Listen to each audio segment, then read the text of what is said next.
युवा कांग्रेस प्रदेश अध्यक्ष विक्रांत भूरिया छतरपुर पहुंचे हुए हैं। ये जानते हैं कि किन उद्देश्य को लेकर उनका छतरपुर आना हुआ है। विक्रांत जी, किस उद्देश्य को लेकर छतरपुर आए हुए हैं? आज छतरपुर में दो प्रमुख उद्देश्य थे मेरे आने के। एक तो जो भागवत कथा यहाँ पर चल रही है बच्चन चाचा जी के मार्गदर्शन में, और खुश शास्त्री जी यहाँ पधार हैं तो उनके दर्शन करने के लिए भी और भागवत कथा का आनंद लेने के लिए आज यहाँ हम उपस्थित हुए हैं।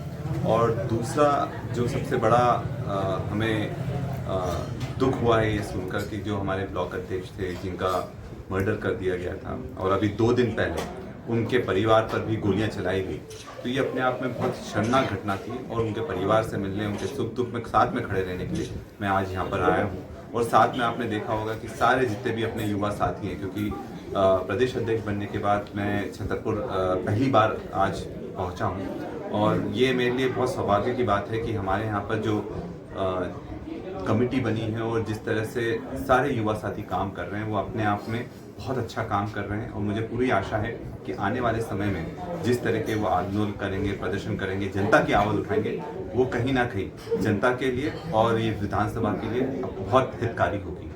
विक्रांत जी, दमोह उपचुनाव है, किस तरह की तैयारी? कांग्रेस किन रणनीतियों के साथ चुनाव मैदान उतरेगी? दमोह चुनाव में बहुत ज़बरदस्त तैयारी चल रही है और अभी सारे युवा कार्यकर्ताओं को एकजुट करने के लिए मैं अभी 20 तारीख से दमोह में ही था 5-7 दिन के लिए। और वहाँ मैंने देखा कि राहुल लोधी के जीतने का सबसे बड़ा कारण युवा रहे, और कहीं ना कहीं जो दमोह का युवा है वो बहुत ज़्यादा नाराज़ है, बहुत ज़्यादा गुस्से में है, और कहीं ना कहीं उनका समाज भी बहुत गुस्से में है कि जिस तरह से उन्होंने समाज के साथ भी विश्वासघात करा है, दमोह की जनता के साथ भी विश्वासघात करा है, युवाओं के साथ भी विश्वासघात करा है। और निश्चित तौर पर आने वाले ये चुनाव में आप देखेंगे किस तरह से पूरा युवा एकजुट होकर राहुल लोधी को हराने में और टंडन जी को जिताने में पूरी ताकत से जुट गया है। कांग्रेस ने दमोह से अजय टंडन को प्रत्याशी बनाया हुआ है। दमोह विधानसभा जो वो ब्राह्मण बाहुल है, तो क्या ब्राह्मण कार्ड खेला है कांग्रेस ने वहां पे अजय टंडन को उतार कर? देखिए, हमने कोई कार्ड नहीं खेला है। जनता की जो मांग थी वो अजय टंडन जी थे, युवाओं की जो मांग थी वो अजय टंडन जी थे। और कहीं ना कहीं आप इसका असर देखेंगे कि जिस दिन अजय टंडन जी का अनाउंस हुआ और जैसे ही घोषणा हुई कि उनको टिकट दिया जा रहा है, एक जबरदस्त जोश जो मेरे को लगता था कि सिर्फ सीनियर लोगों में देखने मिलेगा, पर युवाओं में भी जबरदस्त जोश था। और जब कमलनाथ जी पहले बार उनका नामांकन भरवाने आए थे तो उसमें जबरदस्त बाइक रैली के माध्यम से युवाओं ने दिखा दिया कि इस बार उन्होंने कमर कस ली है और अजय टंडन जी को जिताकर ही वो दमोह से वापस भेजेंगे। कांग्रेस ने जैसे ही अजय टंडन को प्रत्याशी बनाया तो बीजेपी ने अपना ब्राह्मण कार्ड खेल दिया। वहां से जो चुनाव का प्रभारी बनाया गया गोपाल भार्गव को बनाया, जो भी ब्राह्मण कोटे से आते हैं, तो क्या ब्राह्मण की काट होगी वहां पर? देखिए, जनता बहुत समझदार है और देखेंगे आप दमोह में 50% अर्बन एरिया है, 50% रूरल एरिया है, ग्रामीण क्षेत्र है। और कहीं ना कहीं वहाँ का जो मैंने देखा है कि दमोह एक ऐसी जगह है जहाँ पर व्यक्ति सोच समझकर मतदान करता है। ऐसा नहीं कि भावनाओं में बहकर मतदान करता है, सोच समझकर कि कौन अच्छा कैंडिडेट हो सकता है।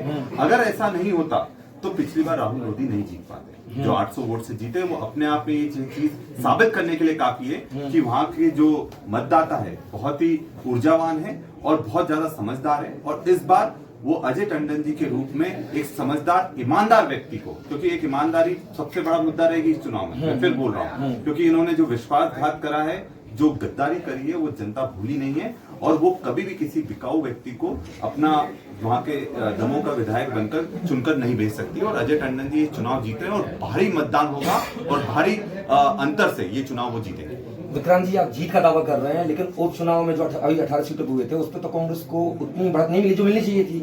देखिए, वही मैं बता रहा हूँ कि जो उपचुनाव था इसमें जबरदस्त धन बल सबका उपयोग हुआ था। और इस चुनाव में बीजेपी ने ऐसी कोई कसर नहीं छोड़ी थी कि जो उन्होंने दुरुपयोग में बोलूंगा, चाहे वो पैसे का हो या बाहुबल का दुरुपयोग हो, उस चुनाव से बहुत कुछ सीखकर इस चुनाव में हम उतर रहे हैं। और आप देखेंगे कि जो चीजें हमने उस चुनाव में देखी थी उनको सुधार कर इस चुनाव में बिल्कुल नए तरीके से चुनाव लड़ा जा रहा है। हर बूथ पर व्यक्ति विधायकों को जवाबदारी दी जा रही है और यूथ कांग्रेस के कार्यकर्ता हर बूथ पर मौजूद रहेंगे। और आप देखेंगे कि ये चुनाव बहुत ताकत से, दमदारी से कांग्रेस लड़ेगी और जीतेगी। अंतिम प्रश्न, आगामी कुछ समय में नगरीय का चुनाव भी है प्रदेश में, कांग्रेस में युवाओं को लेकर क्या भूमिका होगी, क्या जो टिकट वितरण होगा उसमें युवाओं की प्राथमिकता दी जाएगी या नहीं?